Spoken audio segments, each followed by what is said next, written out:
మే 15, 2026 రోజున chief justice of India ఈ comment చేశారు.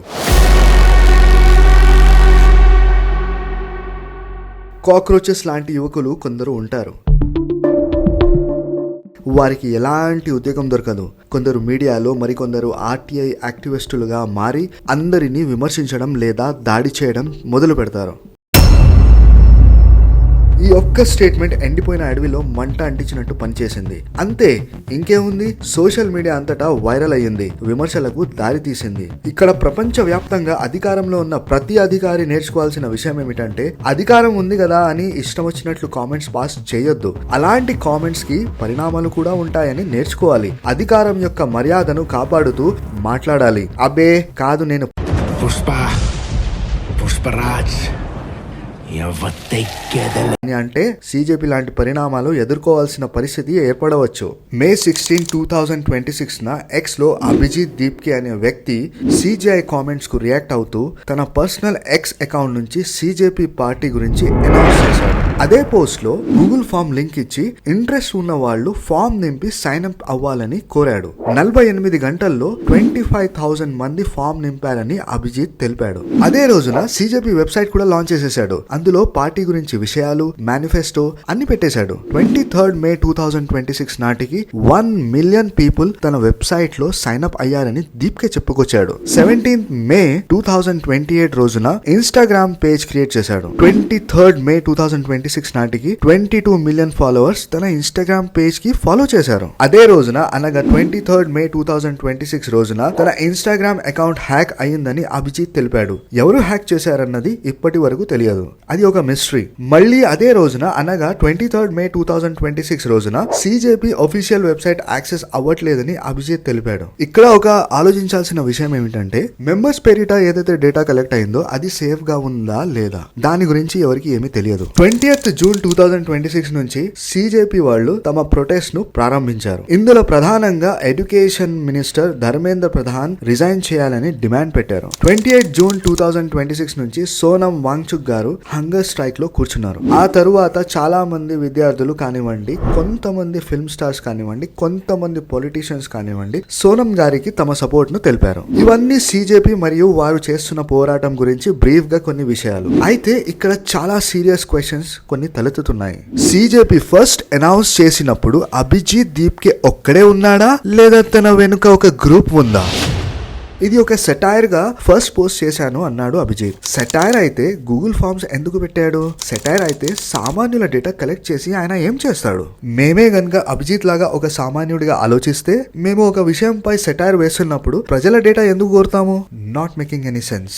ఎక్స్ అంటే ఒక ప్రొపగాండా మెషిన్ అని దానికి ఒక టాక్ ఉంది. ఎందుకంటే ఫేక్ అకౌంట్స్ తో చాలా మంది ఏ విషయాన్నైనా ట్రెండ్ చేసేస్తారు. అఫ్ కోర్స్ అమౌంట్ పే చేశాకే ట్రెండ్ చేస్తారు అనుకోండి. అలాంటప్పుడు అభిజిత్ ఎక్స్ లో పెట్టిన గూగుల్ ఫామ్ ని 48 గంటల్లో 25,000 మంది నింపారంటే అందులో ఎంతవరకు నిజం ఉంది? ఈ సంఖ్య అభిజిత్ చెప్పడంతో ప్రజలకు తెలుసు తప్పించి వేరే ప్రూఫ్ ఏమీ లేదు.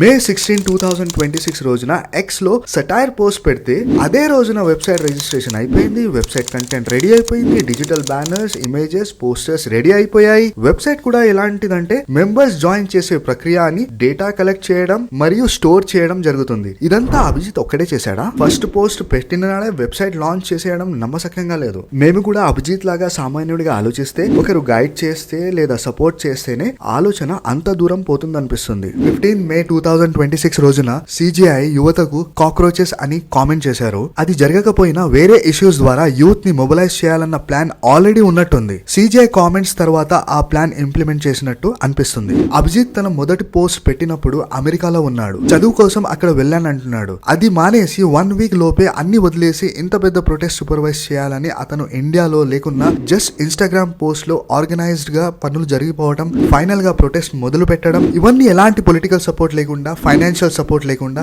ఎలాంటి ఎక్స్పీరియన్స్ లేకుండా పుల్ చేయాలంటే ఒక సామాన్యుడికి అసాధ్యమనే చెప్పాలి. కానీ ఇతనికి ఎలా సాధ్యమైంది? ఇంతకు ముందు హిస్టరీలో ఒక సామాన్యుడు ఎలాంటి సపోర్ట్ లేకుండా ఇలాంటి ప్రొటెస్ట్ చేయగలిగాడనేది కనిపించదు. ప్రతి ప్రొటెస్ట్ ఎవరో పెద్దగా సపోర్ట్ చేస్తేనే పెద్దగా అవుతుంది. సింగిల్ గా కూడా పెద్దగా ప్రొటెస్ట్ కావచ్చు, కానీ 1 వీక్ లేదా 1 మంత్ లో అది అసాధ్యం. ఇంట్లో చిన్న ఫంక్షన్ చేయాలంటే కూడా ఎంతో డబ్బు ఖర్చు అవుతుంది. ఇంత పెద్ద ప్రొటెస్ట్ చేస్తున్నప్పుడు ఎలాంటి ఖర్చులు లేవు, ఎవరు ఫైనాన్షియల్ సపోర్ట్ చేయట్లేదు అంటే నమ్మొచ్చా? కరోనాలో ప్రాణాలు పోతుంటేనే ప్రజలు సపోర్ట్ చేసుకోవడం చూడలేదు. అలాంటిది నీట్ పేపర్ లీక్ అయిందని ప్రొటెస్ట్ కి అయ్యే బిల్స్ చార్జ్ చేయము అని టెంట్లు వేసేవాడు, వంటలు చేసేవాడు, వెజిటేబుల్స్ అమ్మేవాడు చెప్తాడా? డెఫినెట్ గా ఇంత పెద్ద ప్రొటెస్ట్ కి డబ్బులు ఖర్చు అవుతుంది. అది అభిజిత్ ఒక్కడే భరిస్తున్నాడా? అన్నా హజారే ప్రొటెస్ట్ అప్పుడు కేజ్రీవాల్ ఆయన పక్కనే ఉండి సపోర్ట్ చేస్తూ ప్రొటెస్ట్ అయిపోయిన తర్వాత ఆమ్ ఆద్మీ పార్టీ పెట్టుకొని సీఎం అయ్యాడు. అతనితో పాటు సపోర్ట్ చేసిన వారు వేరే మంత్రులు అయ్యారు. ఇప్పుడు అభిజిత్ అదే చేస్తాడా? ఒఫీషియల్లీ ఒక పార్టీ పెట్టి సీఎం గా లేదా పిఎం అయ్యి అతని చుట్టుపక్కల ఉన్న వారు ఫ్యూచర్ మంత్రులా? అలా పాలిటిక్స్ లో తమ కెరియర్ స్థిరపడుతుందని వారు అనుకుంటున్నారా?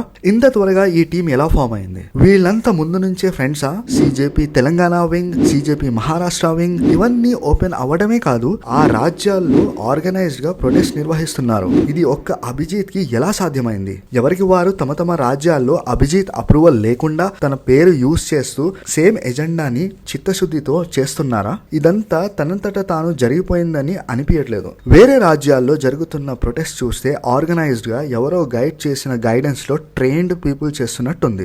ఫైనల్ గా ఎవరి సపోర్ట్ లేకుండా అభిజిత్ ఒక్కడే ఇదంతా చేయగలిగాడంటే ప్రాక్టికల్ గా నమ్మశక్యంగా లేదు. దాని కారణం స్పీడ్. ఎంత స్పీడ్ గా అన్ని జరిగిపోయాయో చూస్తుంటే ముందు నుంచి ప్లాన్ లేకపోతే ఇది ఇంప్లిమెంట్ కావడం అసాధ్యం అనిపిస్తుంది. ఎలాగైతేనేమి ప్రొటెస్ట్ మాత్రం మంచి కోసమే జరుగుతుంది కదా అని అనుకుంటే అది మూర్ఖత్వం అవుతుంది, ఇగ్నోరెన్స్ అవుతుంది. ఒకవేళ దాని తర్వాత ఏమైనా చెడు జరిగితే మన ఇగ్నోరెన్సే కారణమవుతుంది. గాంధీ గారి నుండి మన దాకా ఎలాంటి ప్రొటెస్ట్ జరిగినా దాని ముఖ్య ఉద్దేశం మన దేశంలో అందరికీ న్యాయం జరగాలి, మంచి పాలన రావాలి, సమాన హక్కులు ఉండాలన్న ఆలోచన తప్ప రాజకీయ లబ్ధి కోసం మన పోరాటం బలి కాకూడదు. ఈ సిజేపీ పోరాటం మంచి కోసమే మొదలైంది. మన దేశంలో అందరికీ మంచి జరిగే దిశలోనే వెళ్తుందని భావిస్తున్నాము. మేము అనుకుంటున్నామని కేవలం అపోహాలే కావాలని కోరుకుంటూ ఈ వీడియో ముగిస్తున్నాము. Thank you. ఈ వీడియో మీకు నచ్చినట్లయితే వెంటనే లైక్ చేసి మీ ఫ్రెండ్స్ మరియు ఫ్యామిలీ మెంబర్స్ కి షేర్ చేయండి. మరిన్ని మంచి వీడియోస్ కోసం మా ఛానల్ ను వెంటనే సబ్స్క్రైబ్ చేసుకోండి. Thank you.